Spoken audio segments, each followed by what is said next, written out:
Hello friends, welcome to my YouTube channel. कैसे हैं आप? हमेशा की तरह यूजफुल टिप्स के साथ आज की वीडियो शुरू कर लेते हैं। दोस्तों, दवाई का इस्तेमाल तो हम सब करते हैं, चाहे वो पीने वाला सिरप हो या हमारी खाने वाली टैबलेट्स। तो आपने देखा है अक्सर इनके ऊपर मैन्युफैक्चरिंग और एक्सपायरी डेट लिखी हुई होती है, लेकिन धीरे धीरे इस्तेमाल करने के बाद धीरे धीरे इसकी डेट जो है मिटनी शुरू हो जाती है। और जब हमें इसकी डेट देखनी होती है तो इसके ऊपर जो है हमें दिखती नहीं है। अब आप देख ही सकते हैं कि मेरी इस बोतल के ऊपर गीले होने की वजह से इसके ऊपर एक्सपायरी डेट धुंधली हो गई है।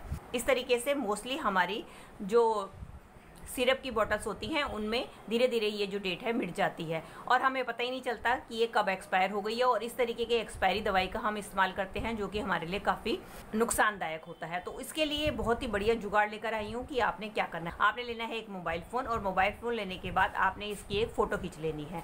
फ़ोटो खींचने से क्या होगा, इसकी जो मैन्युफैक्चरिंग और एक्सपायरी डेट जो है आपके फ़ोन में सेव हो जाएगी। और अगर इसके ऊपर आपका मिट भी जाता है तो जब भी आपको ज़रूरत हो तो आप अपने मोबाइल को ऑन करके इसकी एक्सपायरी डेट को देख सकते हैं। कहने के लिए तो दोस्तों ये छोटी सी टिप है, लेकिन ये बहुत ही यूजफुल टिप है जो कि आपके बहुत काम आने वाली है। चलिए फ्रेंड, मेरी अगली टिप होने वाली है मोम को लेके। दोस्तों, कई बार क्या होता है कि हमारे टाइल्स के ऊपर या फर्श के ऊपर इस तरीके से मोम गिर जाता है। अगर हम इसको किसी चीज से रगड़े तो इसके ऊपर निशान पड़ जाते हैं जो कि देखने में बहुत गंदे लगते हैं। तो इसको हटाने का एक बहुत ही आसान ट्रिक लेकर आई हूँ कि आपने क्या करना है। अगर आपके कहीं भी टाइल्स के ऊपर या स्लैब के ऊपर इस तरीके से मोम, तो आपने लेना है गर्म पानी और गर्म पानी लेने के बाद आपने इसके ऊपर गर्म पानी डाल देना है। गर्म पानी डालने के बाद आप इसको थोड़ी देर के लिए छोड़ दें और इसके बाद आप देखेंगे कि आपका मोम जो है, ये देख सकते हैं कितनी आसानी से निकल के बाहर आ गया है। इसके लिए ना तो आपको कोई घिसना पड़ा है और ना ही आपको कोई मेहनत करनी पड़ी है। इससे आपके ना तो कोई भी फर्श या टाइल्स के ऊपर कोई भी स्क्रैच आए हैं। तो जब भी आपका कभी मोम गिर जाए तो आप ये ट्रिक का यूज कर सकते हैं। चलिए फ्रेंड, बढ़ते हैं अगली टिप की तरफ। अगली टिप पे मैंने ले ली है आटा की थैली, जो कि अक्सर हमारे घर में ढेर सारी आ जाती है। आज इसका बहुत ही बढ़िया रीयूज़ बताने वाली हूँ। उसके लिए हमें क्या करना है, इसके पहले जो पीछे वाला पार्ट है इसको हम सीजर की मदद से कट कर लेंगे और हम इसको अब ऊपर से भी बराबर कर लेंगे जो ऊंचा नीचा कटा हुआ है। और अब हमें इसको कर लेना है साइड से कट। अब ये देखिए हमारे पास एक चौरस सा पीस कटकर तैयार हो गया है। उसके लिए लेना है आपने घर पे रखा हुआ कोई भी पिलो कवर जिसका कि इस्तेमाल नहीं करते, या कई पिलो कवर ऐसे होते हैं जिनकी चादरें फट जाती हैं और पिलो कवर रह जाते हैं। तो अब हमें क्या करना है, ये जो हमने आटे की थैली कट करी है इसको हम डाल देंगे अपने पिलो कवर के अंदर।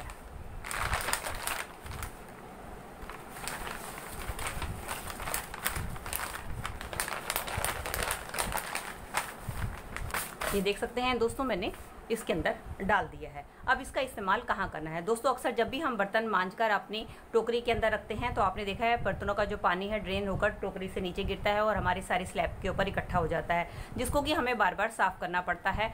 और कई बार तो ना साफ करें तो उसके अंदर हार्ड वाटर स्टेन भी आ जाते हैं। तो बर्तन रखने से पहले आपने क्या करना है, पहले आपने इस तरीके से आपने इस पिलो को बिछा देना है और इसके बाद जब आप अपने बर्तन रखेंगे तो आप देखेंगे कि इनका जो भी पानी ड्रेन होकर गिरेगा वो आपके सारे पिलो कवर के ऊपर गिरेगा और आपका जो है नीचे वाला सरफेस बिल्कुल भी गंदा नहीं होगा, क्योंकि हमने इसके नीचे आटा की थैली बिछाई है, जिससे कि आपका ऊपर वाला ही सरफेस गंदा होगा। नीचे का आपका जो स्लैब है वो बिल्कुल भी गीली नहीं होगी, जिससे कि उसके ऊपर हार्ड वाटर स्टेन भी नहीं आएंगे और उनको आपको बार बार साफ भी नहीं करना पड़ेगा। उसके बाद जब आपका ये गीला हो जाए आप इसको धूप में सुखाकर इसको फिर से इस्तेमाल कर सकते हैं। चलिए फ्रेंड, बढ़ते हैं अगली टिप की तरफ। अगली टिप में मैंने ले लिया है साबुन और एक ले ली है कील। अब मैं आपको बताने वाली हूँ आप साबुन के साथ कील का कैसे इस्तेमाल कर सकते हैं। अब हम क्या करेंगे कि कील को हमने धीरे धीरे इस तरीके से साबुन के अंदर गोल गोल घुमाना है और उसके बाद आपने निकाल लेना है। निकालने के बाद आप देखेंगे इस तरीके से साबुन में होल हो जाएगा। अब आपने लेना है कोई भी धागा और धागा लेने के बाद आपने इस होल के अंदर डाल देंगे। अब हम इसको ऊपर से गिठा बांध देंगे और अब हम इसको टांग देंगे अपने नल के ऊपर।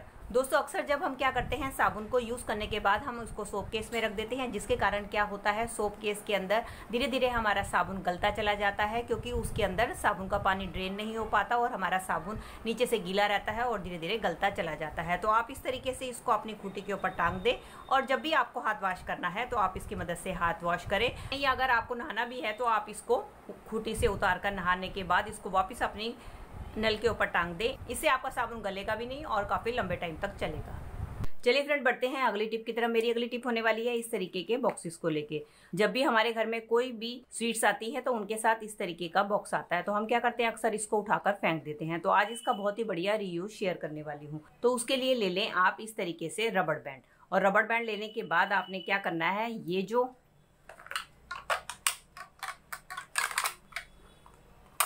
बॉक्स है उसके ऊपर आपने रबड़ बैंड को अपने डिब्बे के ऊपर लगा देना है। अब इसका इस्तेमाल कैसे करें दोस्तों, हमारे घर में काफ़ी सारे नेल पेंट और हमारे लिपस्टिक होते हैं। अगर हम उसको इसी तरीके से डिब्बे में डालकर रख देते हैं तो ये आपस में बार बार गिरती रहती हैं। तो आप क्या करें, जब भी आप इनको स्टोर करके रखें तो आप इस तरीके से डिब्बे के ऊपर रबड़ चढ़ा लें, और इसके अंदर आप अपनी जब लिपस्टिक को और अपने नेल पेंट को स्टोर करके रखेंगी तो ये बहुत ही आसानी से इसके अंदर ऑर्गेनाइज हो जाते हैं और बिल्कुल भी गिरते नहीं हैं। देखने में भी ये बहुत ज़्यादा अच्छा लगेगा, और जब भी आपको सफाई करनी होगी तो बहुत आसानी से आप इसको हटाकर अपने किसी भी एरिया को बहुत ही आसानी से क्लीन भी कर पाएंगे, और साथ ही साथ ये इधर उधर भी लुढ़केंगी नहीं। जब आपको जरूरत हो इजीली आप इसमें से निकाल कर उसको यूज़ कर सकते हैं, और जब आपको जरूरत होगी बहुत ही आसानी से आपको सारी की सारी लिपस्टिक एक जगह पर मिल जाएंगी। और दूसरा फायदा ये होगा कि आपको अगर क्लीनिंग करनी होगी तो आप एक साथ इस बॉक्स को उठाकर बहुत ही आसानी से उस सरफेस को भी क्लीन कर पाएंगे। अगली टिप में मैंने ले लिया है दोस्तों आटा। ये वही आटा है, जब भी हम रोटी बनाते हैं तो ये हमारी स्लैब के ऊपर गिर जाता है। अब हमें लेना है साबुन। यहाँ पर तो मैंने कपड़े धोने वाला साबुन लिया है, अगर आपके पास वो नहीं है तो आप बर्तन धोने वाले साबुन का भी इस्तेमाल कर सकते हैं। अब हम क्या करेंगे, किसी ग्रेटर की मदद से इसमें साबुन को ग्रेट कर लेंगे। अब हम क्या करेंगे, एक कटोरी लेंगे, इसके अंदर सारा ये जो हमारा साबुन और आटा है उसको हम डाल देंगे। अब हम लेंगे एक नींबू, और नींबू जो है इसके अंदर मिक्स कर देंगे।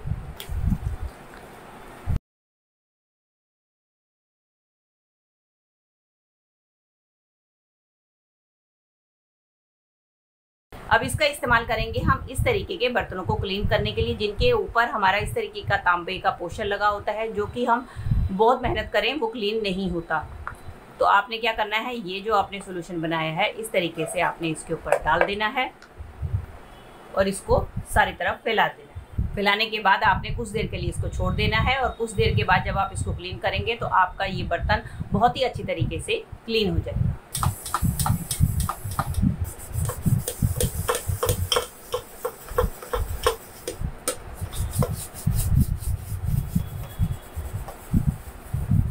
चलिए फ्रेंड, अब मैं इसको आपको पानी से भी वॉश करके दिखाती हूँ।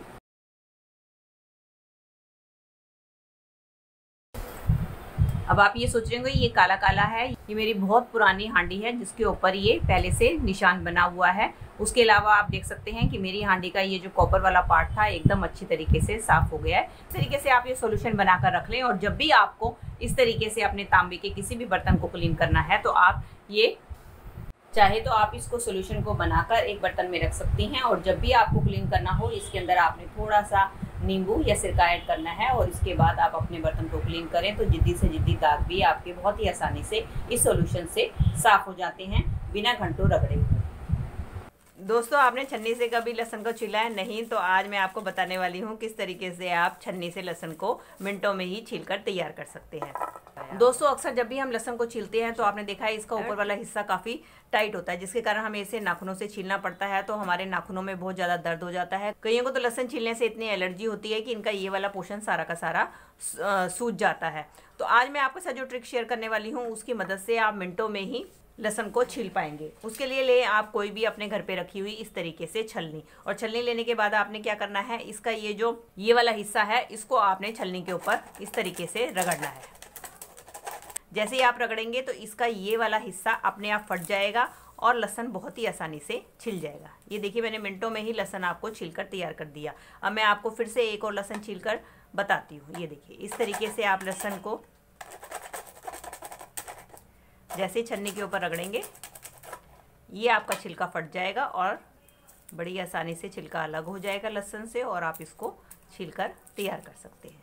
चलिए दोस्तों, ये था एक तरीका। अब आपके साथ दूसरा तरीका भी शेयर करने वाली हूँ। उसके लिए ले लें आप ग्रेटर। ग्रेटर लेने के बाद आपने क्या करना है, इसका ये जो ऊपर वाला हिस्सा है इसको आपने धीरे धीरे ग्रेटर से इस तरीके से रगड़ना है। जैसे ही आप रगड़ेंगे तो इसका ऊपर वाला हिस्सा अपने आप अलग हो जाएगा और ये देखिए आपका लहसुन मिनटों में ही छिल जाएगा। इस तरीके से छलनी और ग्रेटर की मदद से आप ढेरों लहसुन मिनटों में ही छीलकर तैयार कर सकते हैं। चलिए अब मैं आपको एक लहसुन और इसकी मदद से छीलकर दिखाती हूँ। ये देखिए, इस तरीके से जब भी आपको लहसुन छीलना हो तो आप क्या करें, सारे लहसुन की कलियां तोड़ लें और आप इस तरीके से इसको थोड़ा सा ग्रेट करें और बाद में सारे छिलके इसको इस तरीके से निकाल दें। ये काम बच्चों को भी आप समझा सकती हैं और बच्चे भी इस तरीके से लहसुन को छील सकते हैं। बस आप एक बार उनको समझाइए और खेल खेल में आपके वो ढेरों लहसुन छीलकर तैयार कर सकते हैं।